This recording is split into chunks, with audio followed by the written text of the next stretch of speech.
Joining the Academic Engagement Network for our webinar with Israeli author and thought leader, Dr. Einat Wilf. I'm Rifa Shams, Director of Communications and Programming at AEN, and I'm so glad to welcome you all. This webinar is part of a series of webinars and other virtual events AEN has hosted over the past year, many of which you can find on our website. Though this past year has been undeniably difficult for all of us, it has also allowed AEN to engage with a wide variety of speakers and topics relevant to our mission. Dr. Wilf will be speaking to us about Israel's growing acceptance within the Middle East, contrasting those developments with the assaults on Israel's legitimacy found in many quarters in the West, including, unfortunately, US college and university campuses. After her presentation, we'll open up the chat for a Q&A. Dr. Wilf, we're so thrilled to have you. I now want to turn it over to Professor Oren Gross, the Irving Younger Professor of Law at the University of Minnesota Law School and the chair of AEN's section for faculty and law. He helped to organize this webinar with Dr. Wilf, with whom he co-authored an article. If I were to list all of Oren's academic and professional achievements, it would take up the better part of the hour. So I'll just say that he was on the faculty of the Tel Aviv University Law School in Israel and has taught at Harvard Law, Princeton, the Benjamin Cardozo School of Law, the Max Planck Institute for International Law and Comparative Public Law in Heidelberg, Germany, and many other institutions. He is an internationally recognized expert in the areas of international law and national security law, and an expert on the Middle East and the Arab-Israeli conflict. Oren, I'm going to turn it over to you to introduce Dr. Wilf. Thank you very much, Rifa, for this kind introduction, and thank you all for joining, and to the millions who are going to watch at home. I want to welcome you to the second installment of the new lecture series organized by the AEN section for faculty in law and AEN section for faculty in the Northeast. And I invite those of you who may be either professionally interested or geographically situated, as the case may be, to contact either myself or faculty in law or Dan Gordon for the Northeast and join the respective group. It is truly a pleasure to introduce my friend and today's speaker. Dr. Einat Wilf is the embodiment of a perfect union of the public intellectual and the activist. Having obtained a BA degree from Harvard University, an MBA from the INSEAD Institute in France, and a PhD in political science from the University of Cambridge, Dr. Wilf became a leading thinker on Israeli foreign policy, economics, education, and Zionism. She's the author of several books, including most recently, The War of Return, How Western Indulgence of the Palestinian Dream Has Obstructed the Path to Peace. And here it is. A must read for anyone interested in the Arab-Israeli conflict, and I suspect that all of you here today are. I can tell you that, in fact, I put my money where my mouth is. I own 3 copies of the book in Hebrew, in English, and on Kindle. It is just that good. So run quickly and get it after the talk. Dr. Wilf does not confine her activities to the scholarly enterprise. Between 2010 and 2013, she was a member of the Knesset, the Israeli parliament, serving inter alia as the chair of the Education Committee and as a member of the Foreign Affairs and Defense Committee. Prior to that, she served as an intelligence officer in the Israel Defense Forces, as foreign policy advisor to Shimon Peres when he was the vice prime minister, and a strategic consultant with McKinsey & Co. I can tell you that whenever I hear Einat speak or read one of her many publications, I learn something new and I gain new insights, even into seemingly over-discussed topics. So I know we are in for a real treat. With that, Einat, the virtual floor is yours. Thank you, Oren, for a very, very nice introduction. Thank you. So it's a real pleasure to be with you this evening here in Tel Aviv, your afternoon. And what I wanted to share with you today is the feeling that I'm increasingly having in the past few months of a split reality where it comes to Israel and Zionism between the West and the Middle East. So first about the Middle East, what's happening here? As I'm sure you remember, in August, in the midst of this COVID year, Israel signed the Abraham Accords with the United Arab Emirates and Bahrain, and then with Sudan and Morocco. And I'm sure you noticed that there seemed to have been almost a concerted effort to minimize the importance of these accords. Whether it was for partisan reasons, people didn't want to give President Trump a clear foreign policy win, and they didn't want to give him credit for that, or people just didn't want Israel to benefit from an agreement where it didn't seem to be paying a painful price. But for whatever reason, the accords were minimized in many platforms. Basically, things that were said were, Israel was at war with the UAE or Bahrain, so it doesn't really change anything. These were the relationships under the radar. This is basically just an arms deal. It's a bribe. Those were some of the things that were mentioned in order to minimize the accords. But I want to argue that they are transformational, because even though it's true that Israel had peace agreements with Arab countries, we had peace agreements with Egypt for over 40 years, with Jordan for 25 years. Let's say that the word peace is a very grand name for those agreements. They are, from the perspective of time, better understood as very successful non-belligerency agreements. In that, they're very good. But in terms of peace, there's almost nothing there. Barely diplomatic relations. We don't have government officials from Jordan, from Egypt coming here almost at all. No cultural exchanges, almost no tourism to speak of. They are very, very cold peace, to the point of really just not being peace. Beyond that, Jordan and Egypt tend to be at the forefront of sponsoring anti-Israel resolutions in in international bodies. Egypt continues to be the #1 producer and disseminator of anti-Semitic content in Arabic. So for many years, Israelis were basically told that the most that they could hope for with an Arab country is what we have with Jordan and Egypt. And so long as Israel has not resolved the situation with the Palestinians, this is the most that it could hope for with an Arab country. That's it. That's the ceiling. Along comes the UAE, and love is in the air. I mean, they signed the accords and they went all in. Economic agreements, tourism agreements, flights, of course, diplomatic relations, embassies. And you could feel that it's not just the agreements themselves, but there was real excitement around that. So, for example, one of the things that happened in the beginning is as soon as the accords were signed, a group of Israelis and Emiratis organized on WhatsApp. And then we agreed to hold Zoom sessions.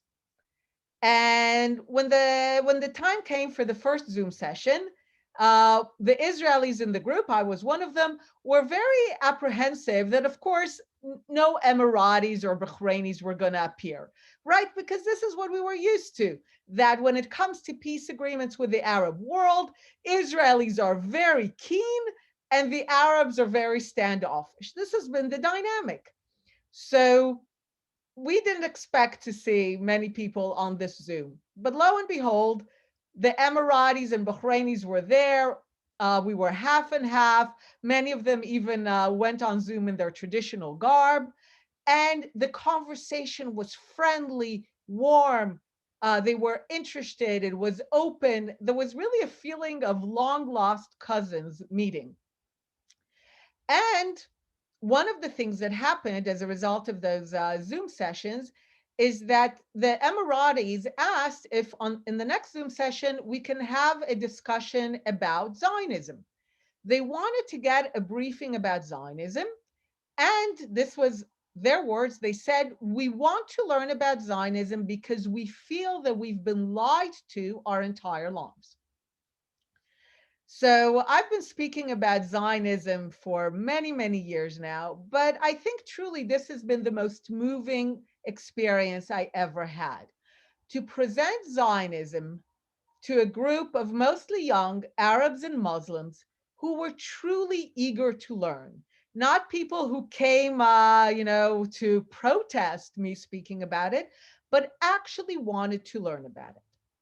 And what followed was even that two of them, a young Emirati woman and man, co authored with me a piece talking about the fact that they identify as proud Arabs, proud Muslims, and Zionists. And they see no reason to see a contradiction between a proud Arab and Muslim identity and support for self determination for the Jewish people in their ancient homeland, AKA Zionism. This is something they published in their name, they didn't hide. They're also very active on Twitter, many of them Emiratis and Bahrainis of the group. And when they expressed their excitement for the accords, for the relationship with Israel, they were often called Zionists by some of their followers, intended as a slur. And again, rather than try to explain, they leaned in and they said, sure, we're Zionists. What of it? And I thought this was truly amazing because fundamentally, at the core of the conflict lies a very simple idea. From the Jewish perspective, the Jews believe that this is their homeland and they want to have a sovereign state in that homeland and maintain that state. From the Arab perspective, the traditional narrative has been that the state of Israel presents a foreign implant, a colonial presence that does not belong. So rather than the Jews being an indigenous presence, the traditional Arab narrative has been that the Jews are a foreign implant, and therefore the consequence was that the actions that should be taken is to push out the foreigners because that's what you do with foreigners. You push them out. And this is at the heart of the conflict. In that sense, it's very simple. I used to say that the conflict is complicated, but the more I studied it, I actually realized it's really simple. This is the story. So for the conflict to end, one of two things must happen. Either Israel disappears and the Jews leave, thereby realizing the Arab narrative of the conflict, of the Jews as a temporary and foreign presence who left after resistance and violence, as all foreigners do, or the Arabs will finally come to terms with the notion that the Jews are actually an indigenous people who belong in the region. And as long as neither one of these outcomes is settled, we're still stuck in the conflict. What we're seeing coming out of the Gulf countries is the beginning of the end towards the possibility of Arab and Muslim acceptance of Israel in the region. It's still the minority, clearly. The dominant Arab and Muslim narrative is still that Zionism and Israel are a foreign implant. But at least from the Gulf countries, we're beginning to see the other possibility, no longer in hushed tones, but openly on Twitter, in op-eds, in meetings, of saying being an Arab, being a Muslim is compatible with being a Zionist. And I will say even more. What was amazing to me is that the Emiratis and Bahrainis with whom I spoke presented the notion of Arab and Islamic Zionism as the future. And this is very critical to their identity. To be an Emirati is to represent an Arab future. True, the UAE is a small country, but it punches above its weight in the Arab world in the sense that it represents a functioning Arab future. The gleaming skyscrapers, the international universities and museums, the space program. The UAE for 10 years running is the #1 place where young Arabs want to come and work. It represents an Arab future of success. Remember, after 9/11, all the reports were about the dysfunctional Arab world. What the UAE is saying, no, this is a functional, successful story of the Arab world. We're the future. And when they tie the future to Arab and Islamic acceptance of Zionism, that is a powerful message. And they actually used those words. They said things like, oh, you know, my parents or my grandparents' generation, some of them are still stuck in this Nasserite anti-Zionism. So for them, anti-Zionism belongs to Nasserism, to old Arab identities. Supporting Israel, embracing Zionism is a new Arab identity.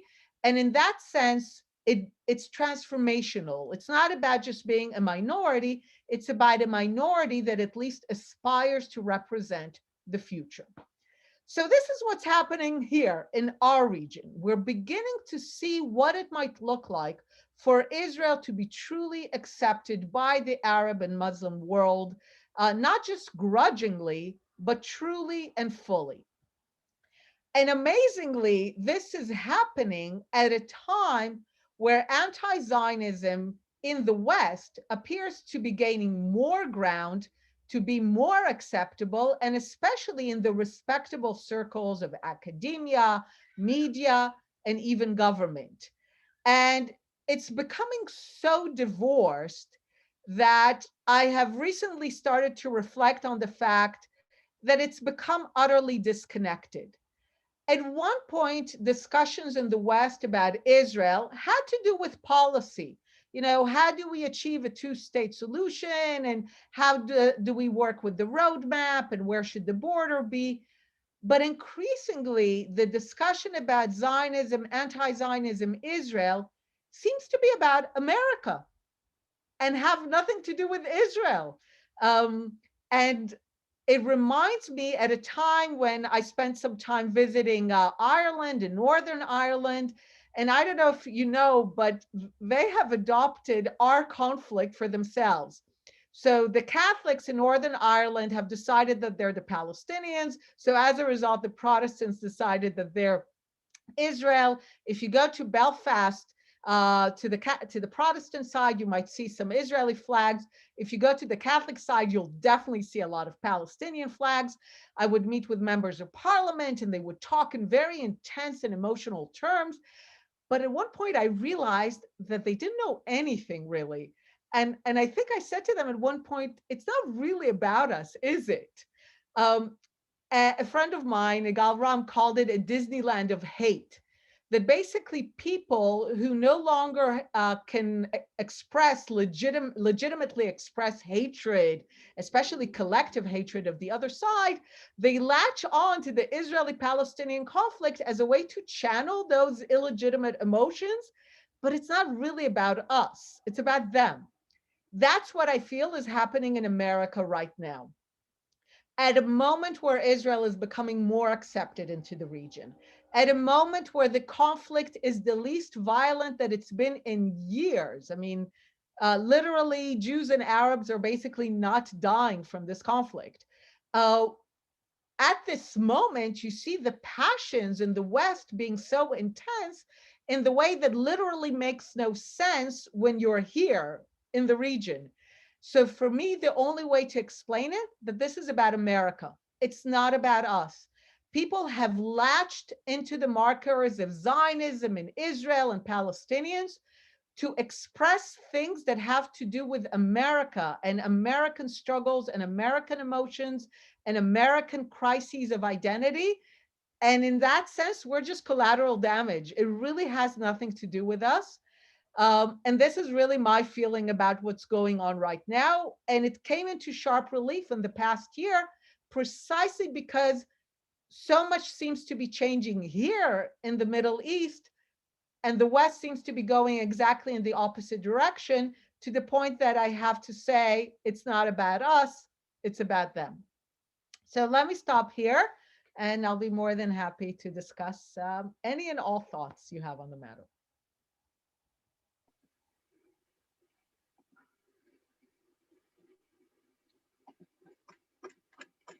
Great, thank you so much, Einat. That was awesome. So now we will begin our Q&A.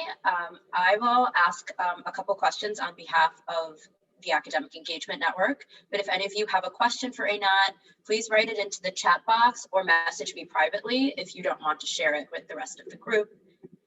So first, I'd like to ask, you just really eloquently shared your insights on the contrast between Israel's growing political legitimacy within the Middle East and Western, and particularly now American, discourse that portrays Israel and Zionism as foreign, abnormal, and therefore inherently illegitimate. So in light of the diplomatic achievements such as the Abraham Accords, what do you think are some of the main arguments and frameworks and narratives that supporters of Israel, or those simply seeking to disrupt that simplistic discourse, should be using? So I have several thoughts on the matter. They come from different directions. One of them, which is more an emotion rather than a thought, there's a well-known phrase by Ephraim Kishon, the wonderful Israeli writer, and he wrote that even though, unfortunately, the fact that the Jews finally have a home and a state did not cure the world of its anti-Semitism, it did finally give the Jews and the Israelis the possibility to tell the anti-Semites to shove it. Increasingly, this is my emotion. I find that it may just be a matter of age, it might be a matter of development, but I find that over time, I have less and less patience to explain to people what is Zionism, why it's legitimate, why the Jewish people have a historical connection with the land of Israel. And I am more inclined to the shove it emotion, kind of saying, you know what?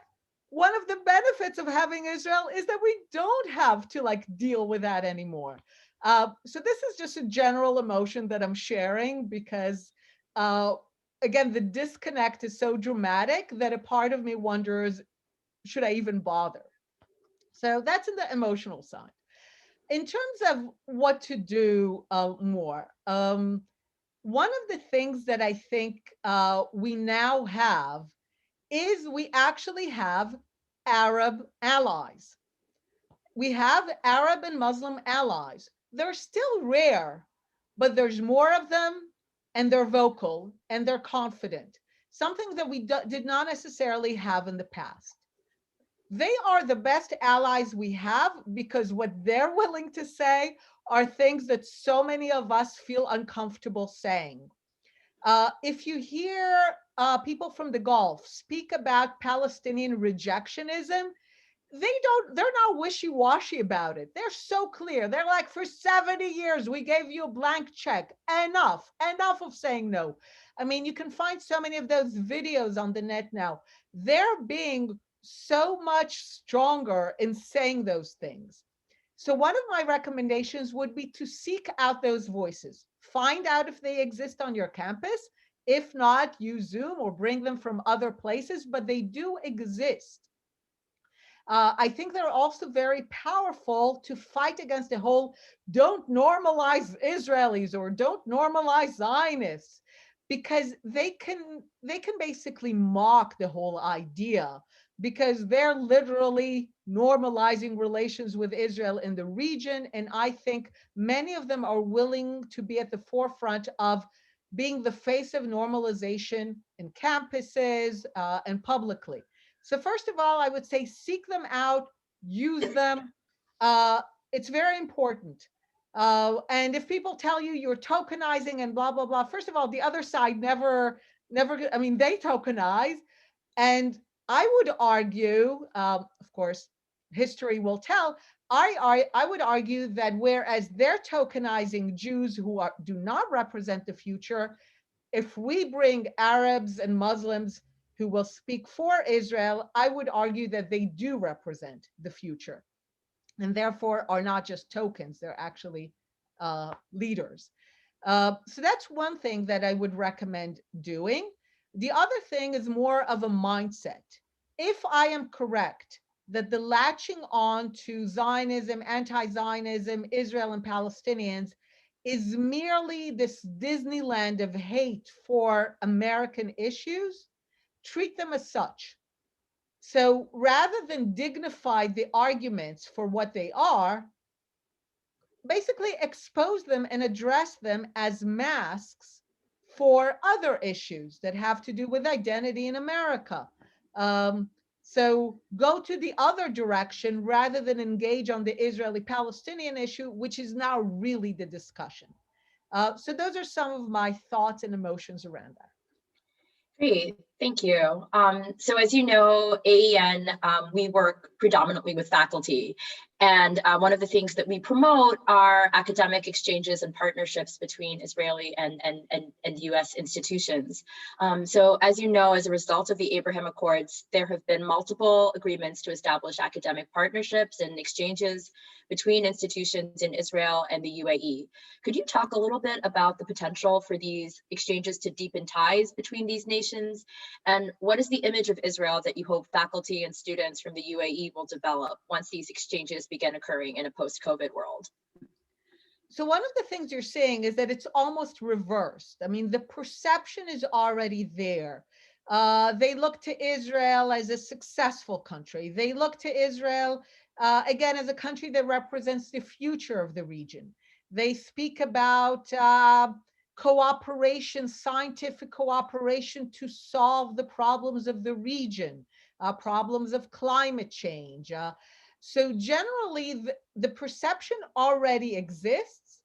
And the opportunity is mostly to deepen it and to give it the personal side and the personal relationships and the agreements. But one of the things you're really seeing is an enthusiasm around these issues.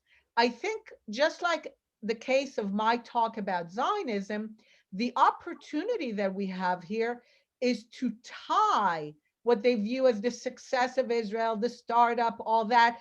I don't know if you knew, the UAE and Israel were in tandem as the top vaccinators in the world. So that was also something they were excited about. They would tweet, UAE and Israel, top vaccinators. Again, this sense of like, we are the leaders in this region on things that are about science and space and education and economy.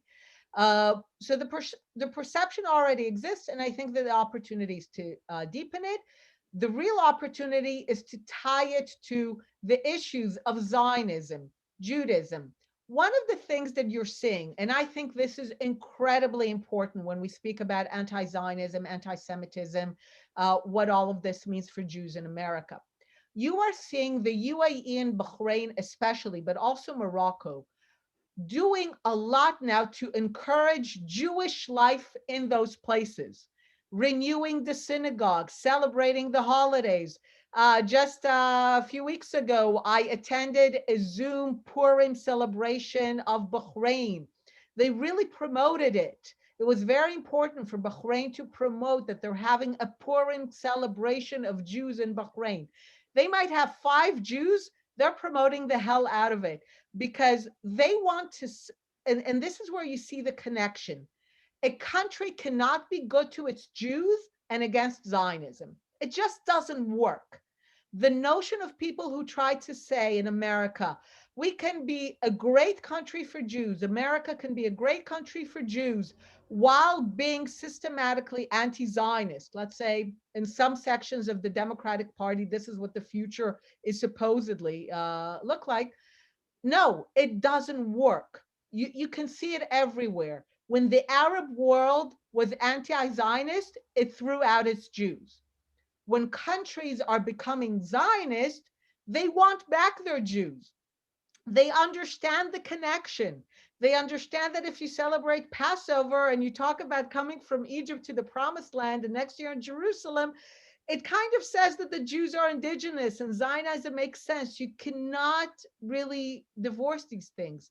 So the fact that you're seeing those countries making such an effort to show that they're welcoming to Jewish life in those countries, and this will become stronger and stronger, really shows you the inherent connection between pro-Zionism and pro-Jewish life, and anti-Zionism, and ultimately an environment that is not conducive to Jewish life. Great, thank you. So the UAE and Bahrain are economically successful, and that success brings with it a certain level of self-confidence. How then can the transformation be translated to the relationship between Israel and less, quote unquote, confident Arab states? And in sort of an attempt to combine different people's questions for the sake of time and being able to cover everybody's interests, could you speak a little bit? I mean, you spoke a lot about the UAE and Bahrain, but what about Morocco and Sudan, since they are a little bit less economically developed than the UAE and Bahrain? So indeed, first of all, there's also a time issue. Morocco and Sudan were accords that really kind of were as the door was slamming on the Trump administration. And one of the things that people have noticed is that especially in recent administrations, America seems to be doing Control Z every time a new president goes in. Rather than kind of saying, okay, this is a good policy, this is a bad policy. One of the things that a lot of the countries in the region are concerned about is that the US is doing Control Z on the Trump administration's policy in the Middle East, rather than examining a lot of the good things. And again, one of the things that's happened in America that it's become so insanely partisan is that you cannot have a discussion about good policies by President Trump. It's like, no, there's no such thing. It's either all good or all bad, but you can't just say, okay, these policies specifically happen to be good. How do we continue to strengthen them? So the Sudan and Morocco were just at the last minute, and you could see that there's this moment now in the region where everyone's waiting to see what's going to happen with the new administration. Is it going to continue to support this domino of Abraham Accords? But generally, Morocco is making some efforts to reopen flights and tourism and cultural relations. Sudan, it's really very much at the beginning. There was some cooperation on vaccines. So it's all kind of with a time lag. And you're absolutely right that in the question that you said, you're basically saying the attitude towards Israel has a lot to do with how Arabs view themselves. Long before the Palestinians and Israel and Zionism, it's about their sense of who they are. So you're right that over time, as we see more positive transformation in the Arab world, then we're likely to see greater cooperation and acceptance with Israel. One of the things that we see, especially with the UAE, Bahrain, increasingly with Saudi, also with Morocco, is the idea that those countries can cooperate with Israel for the benefit of the region. I think the more we'll see that, the more other countries are likely to also explore that as a possibility. But I think right now we're witnessing a bit of a moment of, okay, will these Abraham Accords continue? What are America's plans for the Middle East? There's a bit of a wait and see moment right now. Great. And actually, that's a great segue into three separate questions that we've gotten about contemporary political developments, both in the United States and internationally. So I'll ask all three of them, and you can combine it however you feel fit. So the first is, how will Biden's election affect future US efforts to facilitate normalization and relations between Israel and other Middle Eastern countries? Another person asked, what might the divide you describe, and by that I assume the divide between the growing normalization in the Middle East and some of these anti-Zionist currents you find in the US. What might that divide mean for the US-Israeli relations and the role of the US in any peace process? And finally, what do you think about the decision of the International Criminal Court to investigate Israeli war crimes? Okay. So I'll address the middle question first. Personally, I don't think this whole anti-Zionist trends bodes well for the US. Generally, I think if you look historically, countries that went through some moments of insanity against their Jews, that generally did not go well for those countries. It didn't go well for Jews too, but it generally did not also go well for those countries. So I look at this and I'm thinking, I don't see how this says anything good about where America is heading. I mean, just as a very broad stroke, I'm looking at this and I'm saying, I don't think I can yet define it, but it's not something good. Like for me, it represents a bad direction for America, whatever that is, but it's not good.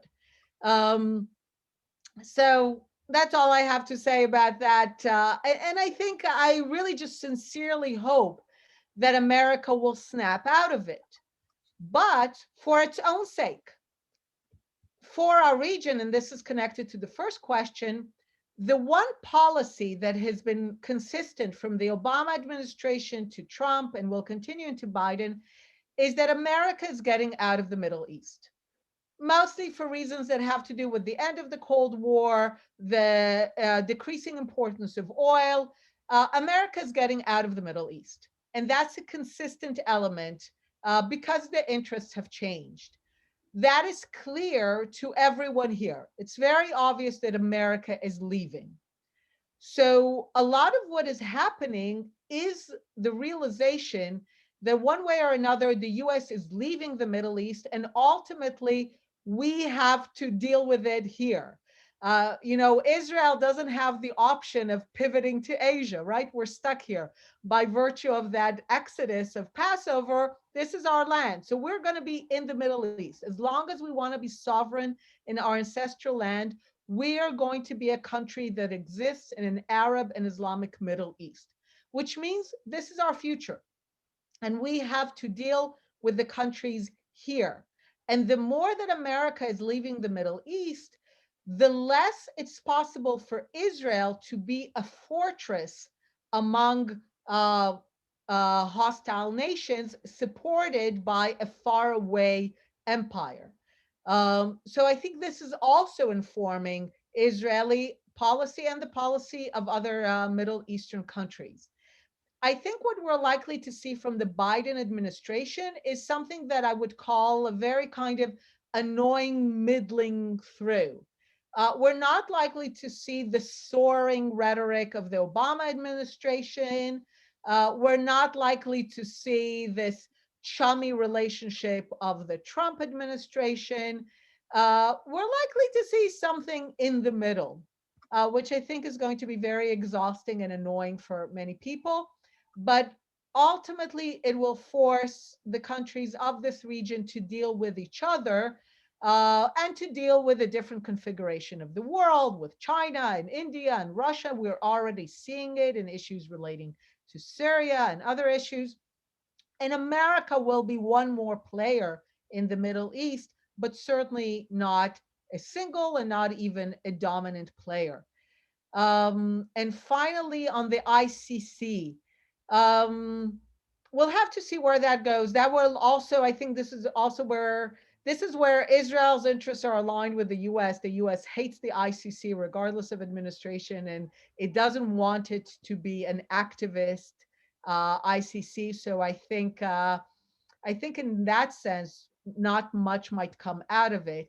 I personally, the one thing that I highlight is the notion of Palestine as a state. It's the one thing that drives me crazy. Palestine is a state when people want to be against Israel. So Palestine is recognized as a state in international bodies and the ICC when it's useful for condemning Israel. But when you ask questions such as responsibility for vaccinations, why are people living in Palestine, refugees from Palestine, right? My pet project. Then suddenly Palestine is not a state. So for me, what I try to highlight are these annoying inconsistencies. Personally, I'm in favor of actually recognizing as a state across the board.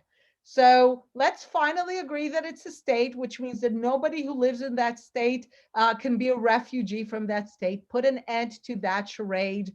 And sure, you want to pursue us in the ICC, fine, and we'll deal with that, and we'll pursue you if we want to. But the one thing that just I tend to highlight in these issues is the inconsistency of when Palestine is recognized as a state and when suddenly people step back and say, oh no, it's not a state, when it means assuming actual responsibilities. So this is from a faculty member who actually did some research with funding from AEN.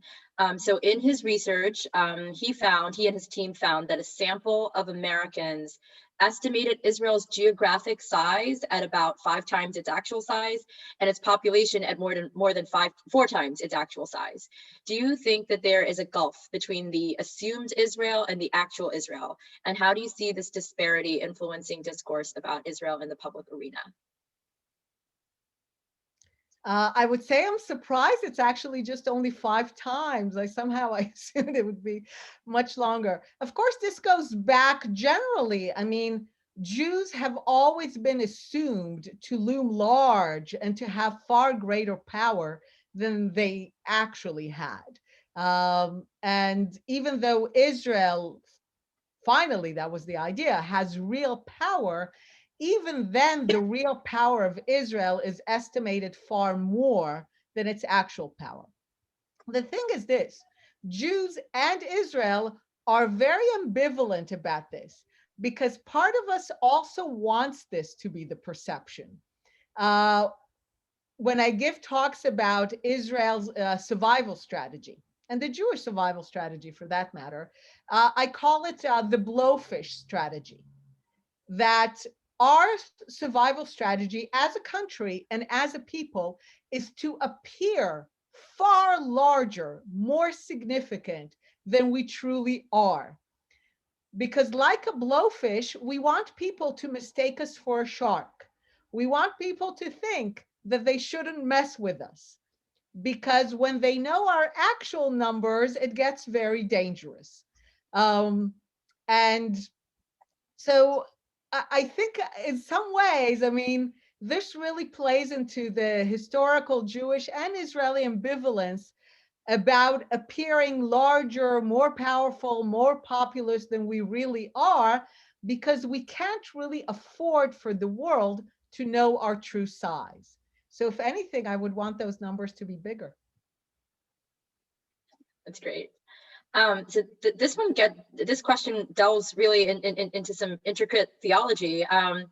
Apparently there was a recent Saudi cleric, and he made a statement about Jews being the rightful heirs to Eretz Israel as per certain surahs in the Quran. How do you think that affects dialogue in the region? That's beautiful. This is something I really love to talk about, because as a devout atheist, theology is one of my favorite topics, and especially theology when it comes to Zionism. A few years ago, I gave a talk in London for the 101st anniversary of the Balfour Declaration. And I thought, okay, what could be a good topic for 101, for the 101st year? And I thought, let's talk about the next century. And the topic of my talk was Islam is the answer. And we're talking 3-4 years ago, right? Islam is the answer. And basically my argument was, for about a century, Christian theology with respect to Zionism has been critical in the ability to mobilize support, initially in the UK and later in the US, for Israel, for Zionism, and later for the support for Israel. So a theology that led people en masse in the West, especially in Britain and the US, to support Zionism in Israel has been critical to our ability to emerge, to survive, to thrive. My argument was that for the next century, Islamic Zionism will be critical to our thriving and success, precisely because Israel's future depends ultimately on its acceptance by the Islamic world. it will have to come with theology. And again, theology is man-made, right? Theology is the interpretation of texts by human beings who say that this is what God really intended. So the beauty of theology is that it's ever-changing. Really good theologists change and then say that this is what it really always was, right? So what we're seeing is exactly in light of that. As the Arab world is coming to accept Israel, it's not going to do it by saying, you know what, Israel just beat us. They were so powerful. We're licked. That's it.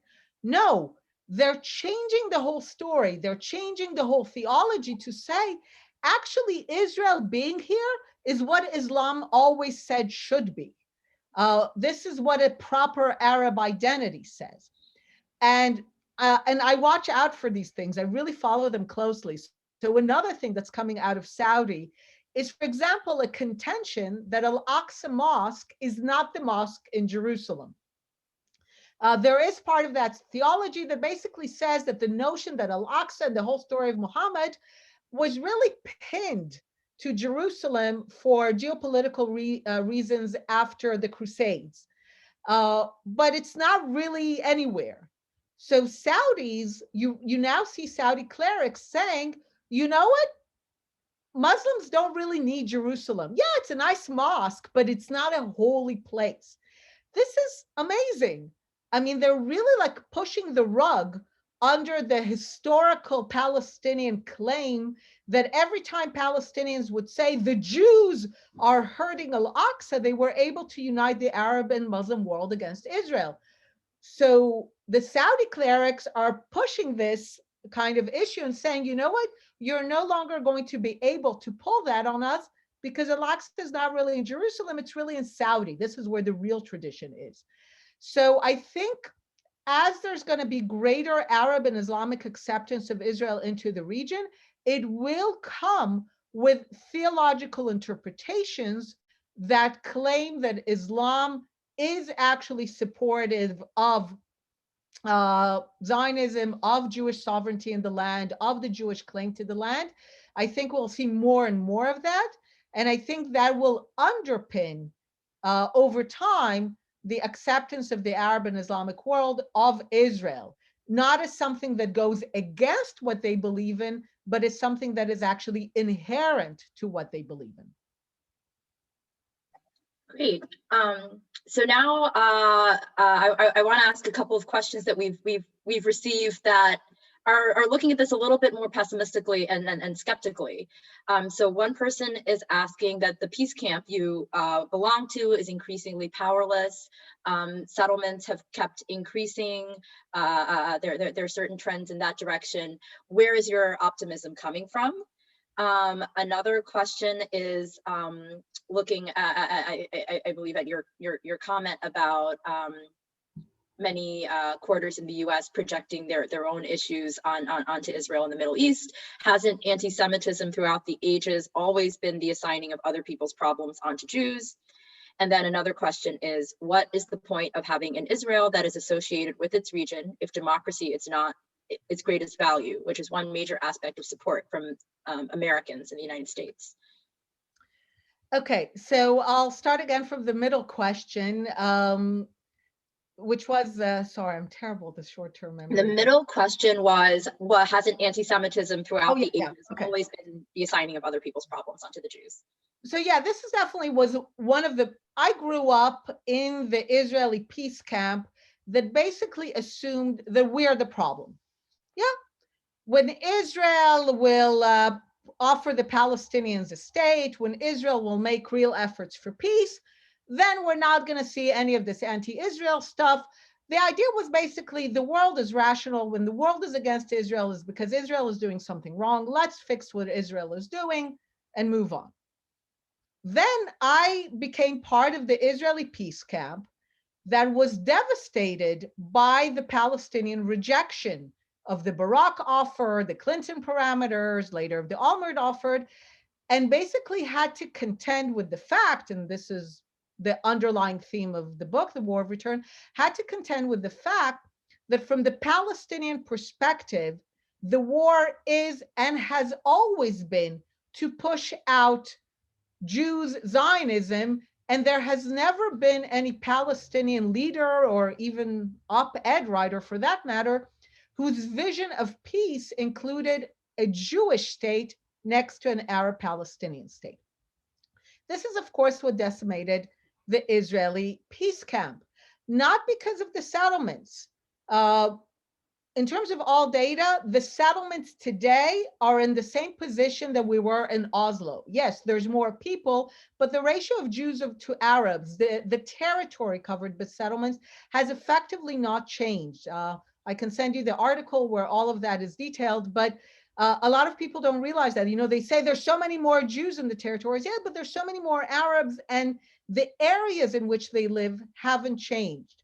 So the ability of partition, the ability of to have a Palestinian state is as true today as it was then. And the problem is today the same way that it was then. The Palestinians still have not come to terms with the legitimate claims of the Jewish people to any part of the land. From their perspective, they're still fighting a just and heroic battle to throw out foreigners who have occupied a land to which they have no connection. So from that perspective, this is still very much possible. My optimism is what you would call long-term optimism. I'm no longer a short-term optimist in the sense of thinking that it could happen tomorrow. The Palestinians need to undergo a very difficult process, which they will only undergo if they have no choice. And the moment of no choice will arrive only once the Arab support for their cause is gone and Western support for their cause is gone. Then when they are left alone, they will have to finally go through this process that accepts that they have to come to terms with the Jewish state of Israel. They're not there yet, which means that peace, the way we imagined it in the 90s, is not possible tomorrow, but I think it's very much is possible in the future. And at the end of the day, the Jews and Arabs are two distinct peoples. They are certainly more distinct, than Slovaks and Czechs, and even they had to separate. I think it is healthy for both peoples to govern themselves in two separate political entities. In many ways, I think we have been separating for quite some time. So in that sense, I think over time, this is very much possible. And also because the Palestinian conflict with Israel has always been the tail end of the Arab conflict with Israel. If the Palestinian conflict with Israel had only been the Palestinian conflict with Israel, it would have been over in April 1948. In April 1948, the war between Jews and Arabs is basically over, and the lines are basically established. It only becomes an Arab-Israeli war when Arab countries open war in May and turn it into an Arab-Israeli war. If the Arab world begins to disengage from this conflict, leaving the Palestinians alone, and if the West disengages from the Palestinian cause, the Palestinians will ultimately have to contend with their true size and come to terms with Israel. If there are more and more Abraham Accords, Palestinians will ultimately have to come to the table with realistic expectations that are not throwing out the foreigners. So this is my long-term optimism. I will add one more word on that. It's not just that the Israeli peace camp has been devastated in the sense of people thinking that Israel is the problem. The number of people or the number of seats in parliament that you have today of people who think that the reason we don't have peace is because Israel hasn't offered enough is almost non-existent. But if tomorrow the Arab world basically comes and the Palestinians come with a proposal that ends the conflict in some form of partition, you will find that 70 to 80% of Israelis are actually leftists. And we saw it with the annexation debate. The annexation debate also showed that the Israeli right has been completely devastated. Remember in July, Israel is about to annex the West Bank. Israel is going to annex the West Bank. And, mean Israel was going to annex everything. I remember participating in a lot of panels from the right, from the left, about the upcoming Israeli annexation. And I constantly said, look, I belong to the 70–80% of Israelis who couldn't care. And indeed, when the UAE, a small country far from Israel, said, look, if you drop the annexation, we'll normalize relations with you. What happened? Israelis dropped annexation in a second and rushed to the malls in Dubai.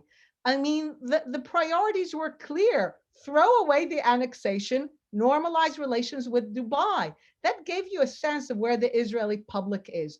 And yes, there were 5 settlers who were very annoyed and thought we missed a grand opportunity. But at the end of the day, they've also been decimated as a political camp.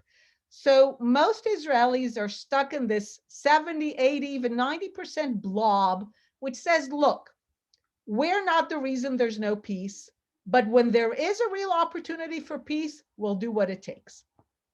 So remind me now the first and the last.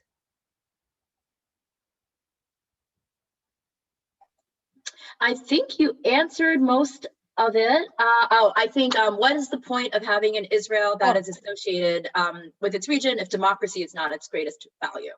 Okay, so here it gets a little tricky. We just have a few minutes left of our webinar. Okay, so let's do a thought experiment. Okay, first let me first start by saying that I think, given that Israel is a Jewish state, the chances of not being a democracy is very small.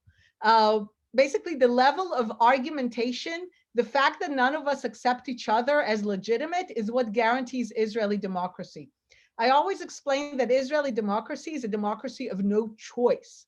We're a democracy composed of many non-democrats who basically participate in the democratic game just because they have no other way to participate. They can't rule on their own. So I think generally Israeli democracy, contrary to the notion that it goes against being a Jewish state, I think Israeli democracy is almost guaranteed by being a Jewish state because of the diverse views of what it means to be a Jewish state. So generally, I would say not much risk of that on the whole. But I will say that at the core, the purpose of Zionism is for Jews to govern themselves. Herzl, as you know, thought that Israel should be a monarchy. He thought democracy was a very dangerous idea because the Kaiser was protecting the Jews and the upcoming populace was dangerous, and he kind of got it right. So let's imagine in the next 50 years, there will be a new system of government where people will look to China and say, they managed COVID so well and America trashed it, and democracy is a dysfunctional system and we need to have something else that looks more like what the Chinese have. And let's say this is the system of government that ultimately Israel will have. This does not undermine Zionism. So for me, the purpose of Zionism is for Jews to govern themselves for the benefit of Jews. Right now, democracy enjoys, we think that it's the best system, less now than we did 20 years ago. We might think differently 20 years from now. For me, the precise way that Jews govern themselves is less important than the fact that Jews govern themselves. And as I said, given that the fact that these are very argumentative Jews, I'm less concerned about us not being some form of argumentative system of government. And on that high note, that ends our webinar with Dr. Einat Wilf. Thank you so much for all of those insights. You gave us all so much to think about. Thank you to all of our participants for joining us and for sharing your incredibly engaged questions. I'd like to ask you all to please stay tuned for a post-webinar survey, which you will receive in the next couple of days, and mark your calendars for the next webinar on April 19th with Kenneth L. Marcus, the founder and chairman of the Louis D. Brandeis Center for Human Rights Under Law and former Assistant U.S. Secretary of Education for Civil Rights. We look forward to seeing you there. Thank you for your continued engagement and support, and have an early happy Passover. Thank you all so much. Thank you. Bye. Bye.